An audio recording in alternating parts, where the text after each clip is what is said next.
Hey everybody, today we're reading chapter 16 in The Lion, the Witch, and the Wardrobe, and we are on what happened about the statues. Get ready.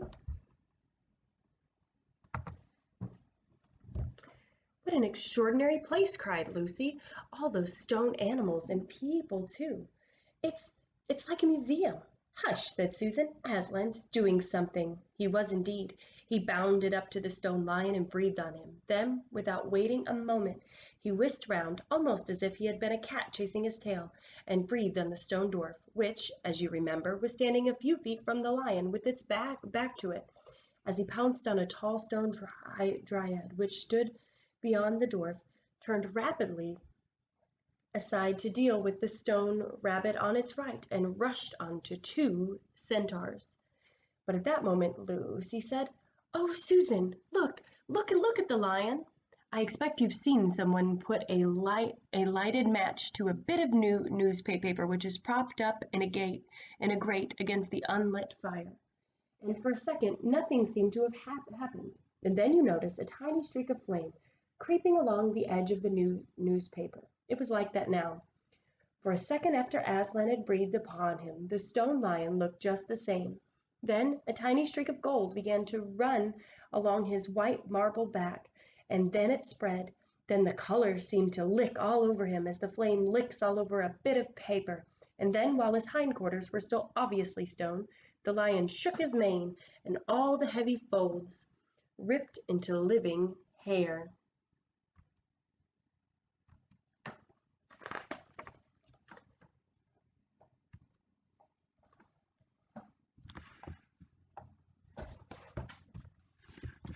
There we go. Then he opened a great red mouth, warm and living, and gave a prodigious yawn, and now his hind legs had come to life. He lifted one of them and scratched himself, and then, having caught sight of Aslan, he went pounding after him and frisking round him, whimpering with delight and jumping up to lick his face.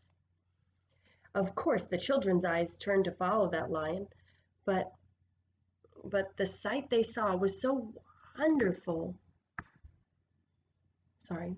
that they soon forgot about him. There we go. They soon forgot about him. There we go. And everywhere the statues were coming to life. The courtyard looked no longer like a museum. It looked more like a zoo. Creatures were running after Aslan and dancing round him till he was almost hidden in the crowd. Instead of all that deadly white courtyard was now a blaze of colors. Glossy chestnut sides of centaurs, indigo horns of unicorns, dazzling plumage of birds, ruddy brown of foxes, dogs, and satyrs, yellow stockings and crimson hoods of dwarves, and the birch girls in silver, and the beech girls in fresh, transparent green, and the larch girls in green so bright that it was almost yellow. And instead of the deadly silence, the whole place rang with the sounds of happy roarings, brayings, yelpings, barkings, squealings, cooings, neighings, stampings, shouts, hurrahs, and songs of laughter. "Oh," said Susan in a different voice. "Look, I mean, is it safe?" Lucy looked and saw that Aslan had just breathed on the feet of a stone giant. "It is all right," shouted Aslan joyously. "Once the feet are put right, all the rest of him will follow." "That isn't exactly what I meant," whispered Susan to Lucy, but it was too late to do anything about it now. If Aslan would have listened to her, the change was already creeping up the giant's legs. Now he was moving to his feet. A moment later he lifted his club off his shoulder, rubbed his eyes, and said, "Bless me, I must have been asleep. Now, where's that dreaded little witch that was running about on the ground? Somewhere just by my feet it was." But whenever everyone had shouted up to him to explain what had really happened, when the giant had put his his hand to his ear and got them to all repeat it again, so that at last he understood, and then bowed down till his head was no further off than the top of a haystack, and touched his cap repeatedly to Aslan. Beaming all over his honest, ugly face. Giants of any sort are now so rare in England, and so few giants are good tempers that 10 to 1 you've never seen a giant when his face is beaming. It's a sight well worth looking at. Now for the inside of this house, said Aslan. Look alive, everyone, upstairs and downstairs, and in my lady's chamber. Leave no corner unsearched. You never know where some poor prisoner may be concealed. And into the interior they all rushed for several minutes, and the whole of that dark, horrible, fusty old castle echoed with the openings of the windows, and everyone's voice crying out at once, "Don't forget the dungeons! Give us a hand with this door! And here's another little winding stair! Oh, I say, here's a poor kangaroo! Call Aslan! Phew! How it smells in here! Look out for trapdoors! Up here! There's a whole lot more on the landing!" But best of all was when Lucy came running upstairs and shouting out, "Aslan! Aslan! I found Mr. Tumnus! Oh, do come quick!" A moment later Lucy and the Fawn were holding each other by both hands and dancing around for joy. The little chap was none the worse for having been a statue, and was of course very interested in all she had to tell him. But at last the ransacking of the witch's fortress was ended, and the whole castle stood empty, with every door and window open, and the light and the sweet spring air flooding into all the dark and the evil places which needed it so badly. The whole crowd of liberated statues surged back into the courtyard, and it was then that someone, Mr. Tumnus, I think, first said, "But how are we going to get out? For Aslan had got in by a jump, and the gates are still locked." "That'll be all right," said Aslan, and then rising on his hind legs, he bawled up at the giant. "Hi, you up there!" he roared. "What's your name?"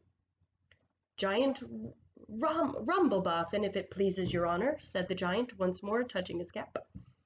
"Well, Giant Rumblebuffin," said Aslan, "just let us out of this, will you?" "Certainly, your honor. It will be a pleasure," said Giant Rumblebuffin. "Stand well away from the gates, and you little uns." Then he strode to the gate himself, and bang, bang, bang went his huge club. And the gates creaked out at first blow, and cracked at the second, and shivered at the third. Then he tackled the towers on each side of them after a few minutes of crashing, and thudding. Both towers and a good bit of wall on each side went thundering down in a mass of hopeless rubble, and when the dust was cleared, it was odd, standing in that dry, grim stone yard, to see through the gap in the grass, and the waving trees, and the sparkling streams of the forest, and the blue hills beyond that, and beyond that, the sky.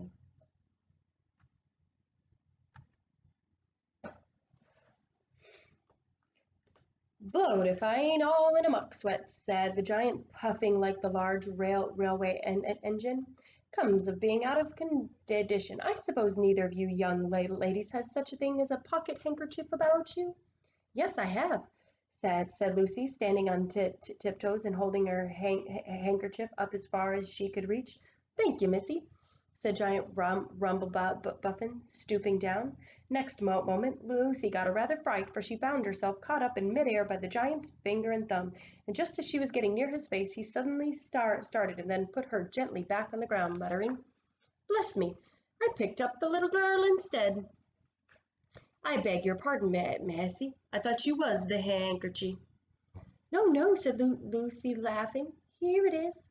This time he managed to get it, but it was only about the same size to him as a saccharine tablet would be to you, so that when she saw him solemnly rubbing it to and fro across his great red face, she said, "I'm afraid it's not much use to you, Rumblebuffin." "Not at all, not at all," said the giant politely. "Never met a nicer handkerchief. So fine, so handy, so I don't know how to describe it." "What a nice giant he is," said Lucy to Mr. Tumnus. "Oh, yes," replied the Fawn. "All the Buffins always were. One of the most respectable of all the giant families in Narnia. Not very clever, perhaps. I never knew a giant that was. But an old family with traditions, you know. If he'd been of the other sort, she'd never have turned him into stone." At this point Aslan clapped his paws together and called for silence. "Our day's work is not yet over," he said, "and if the witch is to be finally defeated before bedtime, we must find the battle at once." And join in, I hope, sir, added the largest of the centers. Of course, said Aslan. And now, those who can't keep up, that is, children, dwarfs, and small animals, must ride on the backs of those who can, that is, lions, centaurs, unicorns, horses, giants, and eagles. Those who are good with their noses must come in front of us, with us lions, to smell out where the battle is. Look lively and sort yourselves. And with a great deal of bustle and cheering they did. The most pleased of the lot was the other lion, who kept running about everywhere, pretending to be very busy, but really in order to say to everyone he met, "Did you hear what he said? Us lions. That means him and me. Us lions. That is what I like about Aslan. No side, no standoffishness. Us lions." That meant him and me. At least he went on saying this till Aslan had loaded him up with 3 dwarfs, 1 dryad, 2 rabbits, and a hedgehog. That steadied him a bit. When all was ready, it was a big sheepdog who actually helped Aslan most in getting them sorted into their proper order. They set out through the gap in the castle wall. At first, the lion and the dogs went nosing about in all directions, but then suddenly one great hound picked up the scent and gave a bay. There was no time lost after that. Soon all the dogs and lions and wolves and other hunting animals were going at full speed with their noses on the ground, and all the others streaked out for about half a mile behind them, were following as fast as they could. The noise was like an English fox hunt, only better, because every now and then, with the music of the hounds, was mixed with the roar of the other lion, and sometimes the far deeper, more awful roar of Aslan himself. Faster and faster they went as the scent became easier and easier to follow, and then just as they came at last to a curve in the narrow, winding valley, Lucy heard above all these noises another noise, a different one, which gave her a queer feeling inside. It was a noise of shouts and shrieks and of clashing of metal against metal. They then came out of the narrow valley at once, and she saw the reason. There stood Peter and Edmund and all the rest of Aslan's army, fighting desperately against the crowd. Beautiful picture here. The crowd of horrible creatures whom she had seen last night. Only now, in the daylight, they looked even stranger and more evil and more deformed. They also seemed to be far more of them. Peter's army, which had their backs to hers, looked terribly few, and there were statues all dotted over the battlefield, so apparently the witch had been using her wand. But she did not seem to be using it now. She was fighting with her stone knife. It was Peter she was fighting, both of them going at it so hard that Lucy could hardly make out what was happening. She only saw the stone knife and Peter's sword flashing so quickly that they looked like 3 knives and 3 swords. That pair were in the center. On each side of the line stretched out, horrible things were happening wherever she looked. "Off my back, children!" Shouted Aslan, and they both tumbled off, with a roar that shook all of Narnia from the great western lamppost to the shores of the eastern sea. The great beast flung himself upon the white witch. Lucy saw her face lifted toward him for 1 second with an expression of terror and amazement. The lion and the witch had rolled over together, but with the witch underneath. At the same moment, all the warlike creatures whom Aslan had left from the witch's house rushed madly on the enemy lines. Dwarves with their battle axes, dogs with teeth, giant with his club and his feet also crushed a dozen of the foe. Unicorns with their horns, centaurs with swords and hoofs, and Peter's tired army cheered, and the newcomers roared, and the enemy squealed and gibbered till the wood re-echoed with the din of that onset. You get back to me. All right, so that's really exciting. The next chapter is the last chapter. I hope you've really enjoyed this book. The questions for today are, what did Aslan's breath do? Second question, describe the giant and his personality. Question 3, why was the lion so excited about being called us lions? And finally, what change did their arrival bring to the battle? All right, I can't wait to hear about chapter 17, the final chapter. It's been a great staycation to Narnia. Bye, guys.